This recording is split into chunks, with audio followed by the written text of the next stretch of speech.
rasio utang pemerintah Indonesia dibanding negara G20 termasuk yang terendah. Inflasi kita juga termasuk yang terendah di antara ASEAN dan G20 dan cadangan devisa kita menyentuh level tertinggi sepanjang sejarah pada bulan Maret yang lalu.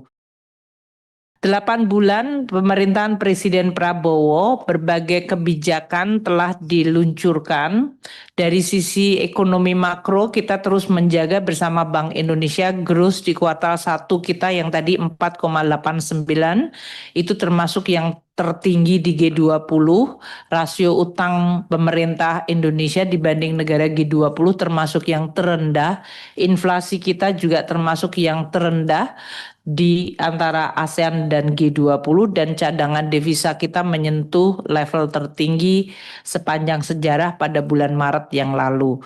Kebijakan fiskal moneter terus dilakukan di dalam rangka kita di satu sisi mengikuti prioritas presiden yang dalam hal ini antara efisiensi yaitu mengurangi belanja kementerian lembaga dan kemudian merealokasi kepada program-program prioritas baru yang merupakan inisiatif Bapak Presiden untuk bisa memperkuat pertahanan dan ketahanan ekonomi nasional di dalam rangka untuk meningkatkan kemampuan Indonesia menghadapi ketidakpastian dan eskalasi konflik global. Kita melanjutkan dengan beberapa paket kebijakan ekonomi dan transisi pemerintahan berjalan relatif baik dan cepat. Program nyata yang dalam hal ini mendapat prioritas anggaran dan tentu perhatian dari Presiden yaitu makan bergizi gratis. Kemudian bidang pangan menjaga stok beras 4 juta ton, Bulog kita injeksikan 16,6 triliun rupiah untuk beras saja. Kita akan memberikan tambahan lagi Bulog sekitar 5 triliun lebih untuk jagung. Kemudian cek kesehatan gratis, peningkatan kesejahteraan guru termasuk tadi pada saat tekanan kita memberikan semacam bantuan cash, penghapusan utang macet untuk UMKM itu juga termasuk yang disampaikan Bapak Presiden sebagai salah satu kebijakan priority.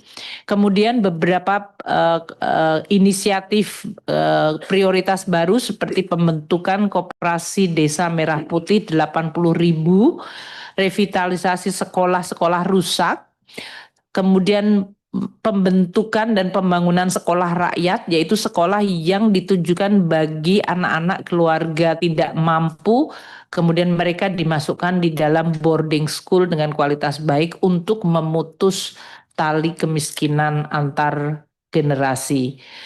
Presiden juga membangun sekolah-sekolah unggulan Garuda di berbagai tempat ini untuk mendeteksi, mengidentifikasi anak-anak yang unggul di Indonesia sehingga mereka bisa mendapatkan sekolahan yang baik.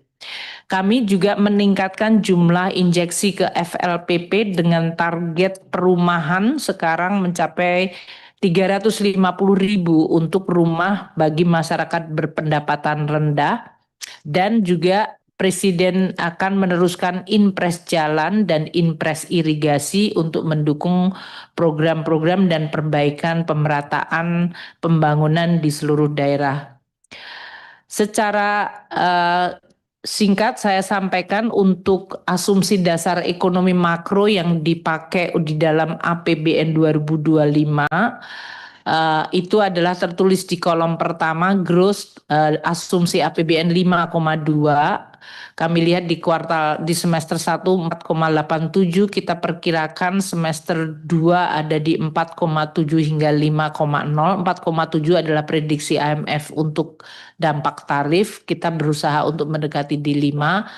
Sehingga outlook keseluruhan tahun 2025 antara 4,7 hingga 5%. Inflasi di dalam APBN 2,5%, kita perkirakan masih akan tercapai di level tersebut. Outlook kita di 2,2 hingga 2,6%.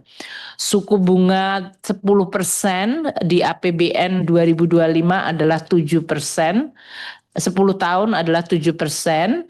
Outlook kita mungkin dalam rentang 6,8 hingga 7,3. Meskipun situasi hari ini, minggu ini, SBN kita yieldnya menurun cukup baik. Bahkan di level berapa Pak Minto? 6,6 kalau nggak salah.